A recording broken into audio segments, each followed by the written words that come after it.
Blouse पाठीमागून loose झाला, sleeves tight वाटतो, या पद्धतीचा ब्लाऊज स्टिच करून रेडीमेड ब्लाऊज आणत असाल, ब्लाऊज जेव्हा नवीन असतो तेव्हा भरपूर परफेक्ट लुक्स तयार होतात, पण जसा जसा जुना होतो तसे बरेचसे प्रॉब्लेम समोर यायला सुरू होतं, जसे की ब्लाऊजचा गळा लूज होतोय, स्लीव्ज टाईट होत आहेत, किंवा स्लीव्ज आपल्याला डिझाईन आवडत नाहीये, किंवा हुक्स लूज होऊन सारखे निघत राहतात. असे बरेचसे प्रॉब्लेम समोर येतात. तर मी तुम्हाला आज काही हॅक्स सांगणार आहे. आय होप्स तुम्हाला कामाला येतील. तर चला सुरू करूया. तर सगळ्यात पहिल्यांदा मला तुम्हाला सांगायचे, ब्लाऊजचा स्लीव्ज टाईट वाटतोय किंवा तुम्हाला आउटडेटेड वाटते तर काय करायचं.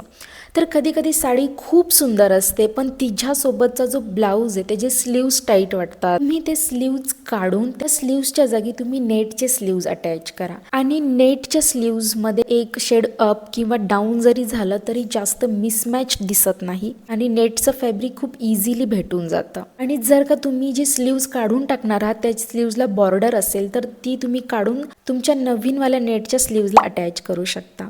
आता नेक्स्ट प्रॉब्लेम आहे, जर का तुम्ही अशा पद्धतीचा ब्लाऊज स्टिच करून घेणार असाल ज्यामध्ये पूर्णपणे वरती नेट फॅब्रिक आहे, तर तुम्हाला ह्या भागामध्ये सेफ्टी पिन लावण्यासाठी तुम्ही एक छोटासा फॅब्रिकचा पॅच लावून घ्या या एरियामध्ये, आणि हा एरिया पदराने झाकून जातो त्यामुळे तो पॅच दिसणारही नाही, कारण की हा नेट फाटतो आणि ते अजिबात चांगलं दिसणार नाहीये. आणि सेकंड हॅक, जर का तुमचा ब्लाऊज डीप नेक आहे, तुम्ही ते बघू शकता, तर ब्राची स्ट्रॅप दिसू शकते, त्यासाठी तुम्ही अशा पद्धतीचे पॅडेड ब्लाऊज स्टिच करून घ्या. तिसरी गोष्ट, तर हा ब्लाऊज जो आहे ब्लॅक कलरचा, हा मी भरपूर साड्यांसोबत पेअर करते, ह्याला मी भरपूर वापरलाय, आणि खूप जास्त वापरून ह्याचं जे पॅड आहेत हे पूर्णपणे खराब झालेले आहेत. वॉश करून करून तुम्ही बघू शकता ह्याचं पूर्णपणे शेप चेंज झालेला आहे, आणि आता हे घातल्याच्या नंतर अजिबात चांगलं दिसत नाही. तर तुम्ही काय करा, तर रिमूवेबल पॅडचा ऑप्शन निवडा, जेणेकरून तुम्ही जेव्हा पण वॉश कराल तेव्हा तुम्ही पॅड काढून फक्त ब्लाऊज वॉश कराल, आणि जरी इन केस पॅड खराब झाले तर तुम्ही रिमूवेबल पॅड काढून फेकून देऊ शकता आणि नवीन पॅड विकत घेऊन लावू शकता. जर का तुमचा ब्लाऊज पाठीमागून लूज झाला असेल तर तुम्ही अशा पद्धतीची दोरी लावू शकता आणि खूप छान असे लटकन लावू शकता.